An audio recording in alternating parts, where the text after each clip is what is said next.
네, 안녕하세요. 오토래프 김상영입니다. 이미 리뷰 영상으로 보셨겠지만 저는 이제 셀토스 시승을 시작합니다.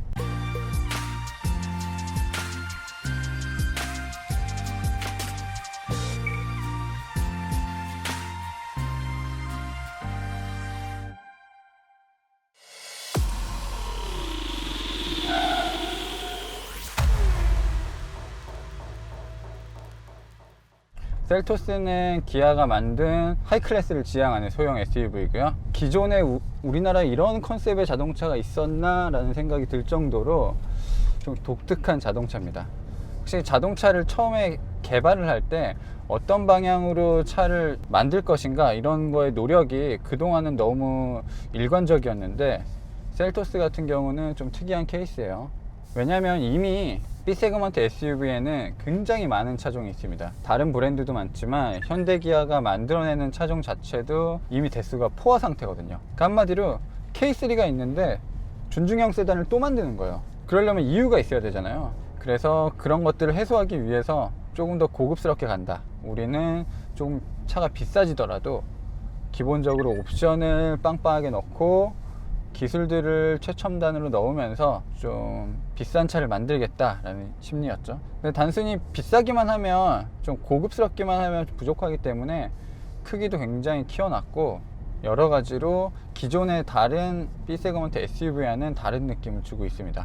자, 기본적인 구성을 말씀드리면 지금 시승차에는 4륜 구동 시스템까지 들어가 있어요. 그래서 올힐 드라이브, 구동력이 어떻게 전달되고 있는지 볼 수 있는데, 셀토스는 다들 아시겠지만 전륜 구동 기반의 4륜 구동 모델이에요. 그래서 여느 4륜 구동, 후륜을 기반으로 하는 4륜 구동 모델들은 전륜과 후륜의 토크 배분을 자유롭게 할 수 있습니다. 거의 제한 없이 뭐 앞에 100, 뒤에 100 이런 식으로 할 수 있는데, 셀토스 같은 경우는 그렇지 못해요.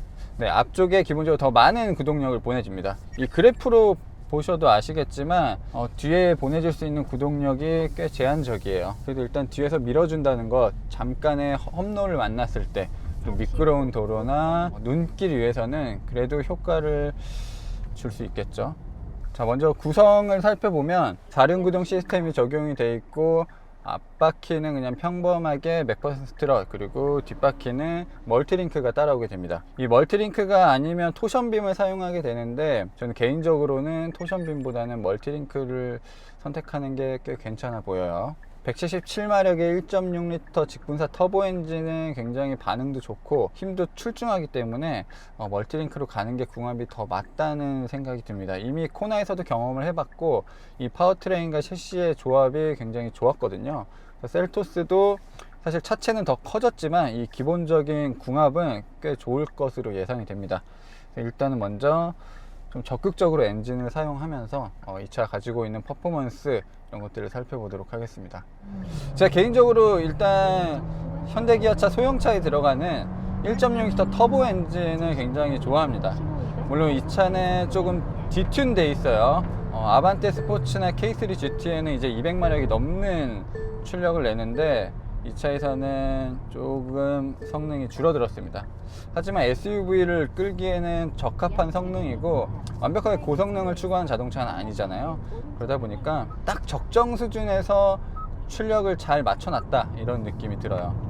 자, 그래서 이런 식으로 가속 페달을 전개했을 때는 이제 뒷바퀴에 보낼 수 있는 최대의 힘을 보냅니다. 자, 그래서 이 엔진과 파워트레인은 조합이 궁합이 굉장히 좋고 실질적으로도 차가 굉장히 잘 나갑니다. 이 정도면 차고 넘쳐요. 티볼리가 새로운 1.5L 가솔린 터보 엔진이 들어갔다고 하지만, 그리고 그 엔진과 아이신 변속기의 궁합이 좋다고는 하지만 1.6 터보 엔진과 7단 DCT를 따라오기에는 좀 힘들지 않을까 라는 생각이 들고, 이 4륜 구동 시스템도 유기적으로 계속 토크를 배분하면서 안정적으로 힘을 보내주고 있고 어느 정도는 뒤에서 밀어주는 느낌이 들어서 운전의 즐거움도 배가 되는 것 같습니다. 빠른 속도로 고속도로를 달리고 있는데요, 개인적으로 느꼈을 때는 코나보다는 고속 안정성이 그렇게 뛰어난 편은 아니라고 느껴집니다. 확실히 같은 플랫폼을 쓰지만 차체를 조금 더 키워놨기 때문에 그런 부분에 있어서는 조금 아쉬운 느낌이 있어요. 학생이 아빠 옷 뺏어 입은 느낌? 그런 느낌이 있습니다.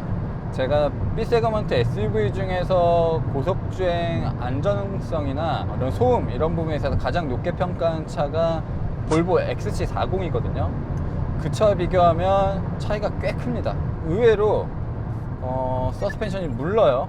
같은 휠 베이스에서 차체를 키우기 위해서 오버행, 뒤에 리어행 이런 부분을 좀 키워놨거든요. 그러다 보니까 앞뒤로 흔들림이 지속적으로 있습니다. 그리고 차가 꽤 높은 편이에요. 지상고도 높은 편이고 휠하우스에 여유도 꽤 있는 편이거든요. 그러다 보니까 이 좌우로 쏠리는 느낌도 어느 정도는 있어요. 자, 지금까지는 일단 S 모드였고요. 드라이브 모드는 총 6가지 모드를 설정할 수 있습니다.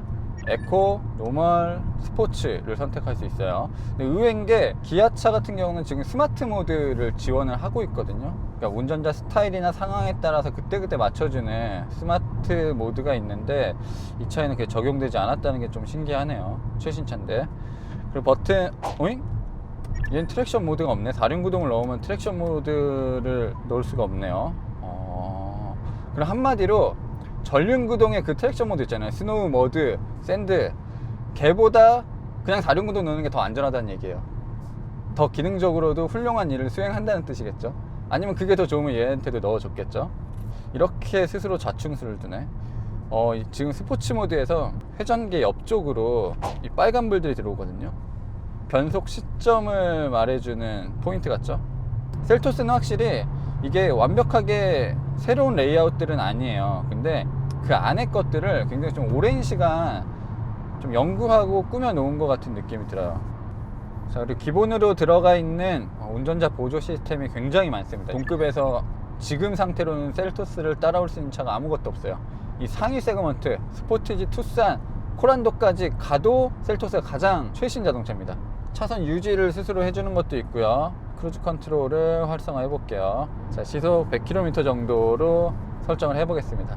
그리고 스티어링 휠 조향까지 해줄게요. 차선 유지 보조를 해주는 거죠. 베뉴 같은 경우는 한쪽 차선만 인식하고 그 차선을 물면서 갔거든요. 그런데 셀토스는 양쪽 차선을 모두 보는 거예요. 양쪽 차선을 모두 봐서 차가 차선 한가운데 있게끔 만들어주는 거예요.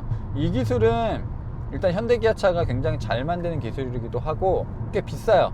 비싼 기술이 들어가고 비싼 장비들이 들어가는데 웬만한 수입차들, 고급차들도 차선 중앙에 맞추는 기술이 빠진 차들도 굉장히 많아요. 그러니까 이거는 진짜 잘 해놓은 구성이에요. 그리고 현대기아차는 한국 기업이다 보니까 이 GPS 내비게이션 기반하는 기술들이 자연스럽게 발전을 했습니다. 이 차가 스스로 카메라가 있구나 파악을 하고 속도를 낮춰줍니다. 그리고 이걸 통과하게 되면 제가 지정해 놓은 속도까지 자연스럽게 속도를 높여요. 자, 이렇게 고속도로를 달린 상황이니까 연비를 한번 볼까요? 자, 리셋을 하고 제가 발 컨트롤로 이 차가 연비가 어디까지 나올 수 있을지 좀 그것도 살펴볼게요. 물론 이렇게 빨리 달릴 때도 있고 임의적으로 엔진 회전수를 올릴 때도 있을 거예요. 그리고 제가 운전을 하고 이 스티어링 휠 보조 그리고 차선 유지 보조 이런 것들을 켜놓고 운전을 하면서 임의적으로 차선에 붙였을 때 이거를 막아주는 이 반발력도 인위적이지 않습니다. 어떻게 보면 예전에는 좀 거칠게 툭툭 쳤는데 지금은 상당히 부드럽게 차선을 감아줘요. 다시요. 이런 시스템들도 진짜 업데이트가 되면서 계속해서 발전을 하고 있습니다. 그리고 정확해지고 있고 부드러워지고 있고 이질감이 들지 않게끔 발전하고 있어요. 다만 아쉬운 부분은 코나는 이 멀티링크 서스펜션 그리고 댐퍼 스프링 이런 것들이 차체 크기에 딱 알맞게 세팅이 잘 돼 있거든요. 그래서 주행하는 즐거움이 있고 굉장히 차가 빠릿빠릿해요. 스티어링 휠의 감각도 좋고 움직임도 기민한데 아쉽게도 셀토스는 그런 느낌은 조금 적습니다.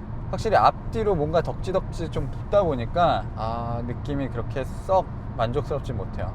근데 이 7단 DCT 변속기는 조금 부드러운 성격이 강조가 돼 있는데 터보 엔진과 매칭을 했을 때 디젤과는 조금 궁합이 안 맞는 것 같고 터보 엔진과는 그나마 괜찮아요. 저는 특히 K3 GT를 타고 있기 때문에 이 DCT를 많이 경험을 했는데 워낙 부드럽게 설정이 세팅이 돼 있다 보니까 DCT가 갖는 특유의 울렁거림 그리고 뒤로 밀림 이런 것들도 굉장히 적습니다. 그냥 일반적인 토크 컨버터 7단 변속기를 쓰는 느낌이에요. 그런 거 걱정하시는 분들은 걱정 안 하셔도 되고요. 다만 이 세팅이 이 궁합이 엔진 전수를 조금 높게 쓰는 경향은 있습니다. 지금 시속 90km로 정속 주행을 하고 있는 상황에서 엔진 전수가 1800rpm, 이보다 조금 더 낮으면 효율이 높아질 수 있을 것 같은데 그런 부분은 좀 아쉬워요. 그리고 제 속도를 조금 높여서 시속 100km 정도로 달렸을 때 거의 이제 2000rpm을 쓰게 되죠. 자, 그러면 이제 스포츠 모드에서 변속기 반응을 한번 보겠습니다.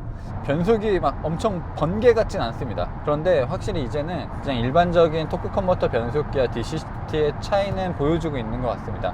직결감이 그래도 어느 정도는 있고요. 굉장히 절도 있게 바늘이 움직이고 그냥 바늘만 움직이는 게 아니라 이 페달의 감각 그리고 느껴지는 그런 토크의 양 이런 것들도 시시각각 달라지고 있습니다. 그냥 앉았을 때는 몰랐는데 운전을 해보니까 조금 큰 차다라는 느낌이 드네요. 코나는 반대로 작은 차 같다라는 생각이 들거든요. 그만큼 어느 정도 여유가 있습니다. 좋게 말하면 여유가 있는 차예요. 느긋하게 달릴 때는 멀티링크가 주는 부드러운 승차감이 이점이 있겠지만 빠른 속도로 코너를 달리고 산길을 달렸을 때는 하중 이동이 코나보다는 큰 편입니다. 아마 주행 환경에 따라서 다르겠지만 제 경험을 비추어 봤을 때 도심 주행만 간단하게 하는 경우는 평균 연비가 아마 10km/L를 조금 넘는 수준일 거예요. 고속 주행을 좀 많이 하게 되면 그보다 많이 높아질 것 같고요. 뭐 여러 가지 환경 속에서 지금 약 30분 정도 간단하게 탔죠. 근데 저는 일반적인 출퇴근 많이 하시는 분들이 이 정도 타실 것 같거든요. 그때 연비가 한 15km 정도 나온다 라는 건 가볍게 참고하시면 좋을 것 같아요. 티볼리와 비교를 해봤을 때 그래도 셀토스가 좀 우위에 있습니다. 전반적인 주행 감각이나 이런 셰시의 완성도는 훨씬 더 좋아요. 하지만 전반적인 주행 성능에 있어서는 코나보다는 조금 떨어진다, 뭐 이게 제 개인적인 느낌입니다. 어차피 제가 봤을 때 코나를 타는 소비자층과 셀토스를 고르는 소비자층은 조금 다를 것 같아요. 취향도 차이가 있을 것 같고요. 셀토스는 조금 더 점잖게 온화하게 그렇게 몰았을 때 좀 장점이 극대화되는 차량인 것 같아요. 일단 넓은 실내 공간, 그리고 지금 고속도로 위에서 연비도 꽤 괜찮거든요. 코나가 생김새처럼 좀 타이트하고 단단한 느낌이 강조가 됐다면 셀토스는 좀 부드럽고 여유로운 느낌이에요. 그러니까 이 177마력의 힘을 코나는 쥐어짜는 데 특화가 돼 있고 셀토스는 여유롭게 쓰는 데 특화가 돼 있습니다. 그러니까 같은 부자라고 해도 돈을 정말 막 쓰는 친구가 있고 필요할 때만 쓰는 친구가 있잖아요. 그런 느낌이라고 생각하시면 좋을 것 같아요. 요즘 현대기아차가 기본기가 좋아졌다고 얘기하는 게 단순히 스티어링 휠의 조향 감각 그리고 엔진의 성능 이런 걸 말하는 게 아니라 전반적으로 잘 달리기도 하고 잘 서기도 한다는 얘기거든요. 같은 차급이라고 해도 나오는 시기에 따라서 조금 보완하는 단계가 다른 것 같아요. 저희가 벨로스터 터보를 타고 서킷을 달렸을 때는 진짜 한 세션 달리고 브레이크가 없어졌거든요. 브레이크 패드가 거의 사라졌는데 최근에 나왔던 K3 GT로는 서킷을 그렇게 달려도 버텨줬어요. 그냥 같은 세그먼트라도 차이가 분명히 있습니다. 그래서 셀토스 같은 경우도 지금 제가 아까 고속으로 달리면서 브레이크를 잡아보고 여러 가지로 해봤지만 굉장히 담력도 일정하고 멈춰서는 성능도 좋았습니다. 그러니까 일반적인 도로에서는 전혀 문제될 게 없는 구성을 가지고 있어요. 어떻게 보면 진짜 너무 하이 클래스를 추구하고 있지만 진짜 세게 나가는 게 아닐까 이런 생각도 들어요. 그러니까 베뉴에 들어갔던 1.6L IVT 엔진을 사실 이 차에 그대로 넣어도 문제될 게 없거든요. 근데 과감하게 그런 엔트리 엔진을 빼버렸다는 거는 기아차가 확실히 의도한 게 있다는 거죠. 그래서 전반적인 제 느낌은 분명히 전 이 차의 경쟁 모델들을 알고 있고 이 차 플랫폼을 공유하는 부품을 공유하는 차가 무엇인지 알고 있는데 그 차들 같지 않아요. 그냥 계속 B세그먼트 소형 SUV 여기에 강자가 나타났다 이렇게 얘기를 했는데 과연 그 표현이 맞는가? 뭐 이런 의문이 들기 시작했습니다. 겉으로 봤을 때 그리고 만져봤을 때 실내 타봤을 때 운전했을 때의 감각은 제가 그동안 경험했었던 B세그먼트의 어떤 차와도 비슷하지 않아요. 진짜 한 등급 위의 차 뭐 이런 차들과 느낌이 비슷합니다. 네, 지금까지 기아차 셀토스를 살펴봤습니다. 일단 주행 성능 부분에서 남들보다 좀 우월한 부분들도 있었고요. 경쟁 모델, 최고의 경쟁 모델이라고 할 수 있는 코나보다 부족한 부분도 눈에 띄었습니다. 일단 개인적인 취향이 굉장히 강하게 발현이 되는 자동차가 아닐까 생각이 들고요. 영상에서 제가 말씀드렸다시피 제가 추천하는 트림은 일단 셀토스까지 구입을 하실 거면 기왕이면 여러 가지 옵션을 많이 넣는 최고급 트림을 선택하시는 게 좋을 것 같습니다. 그게 아니고 나는 일반적인 자동차를 원한다, 큰 자동차를 원한다고 생각하시는 분들은 그 윗등급으로 올라가는 게 더 나을 것 같습니다. 어쨌든 굉장히 자신만의 매력이 뚜렷한 자동차라는 걸 느껴졌고요. 오랜만에 이런 차를 만나서 굉장히 기분이 좋았습니다. 최근에 빗세그먼트 SUV가 굉장히 많이 나오고 있는데 이런 차들을 한데 모아서 같이 시승하는 프로젝트를 세워보도록 하겠습니다. 저는 지금까지 모터래프 김상영이었습니다.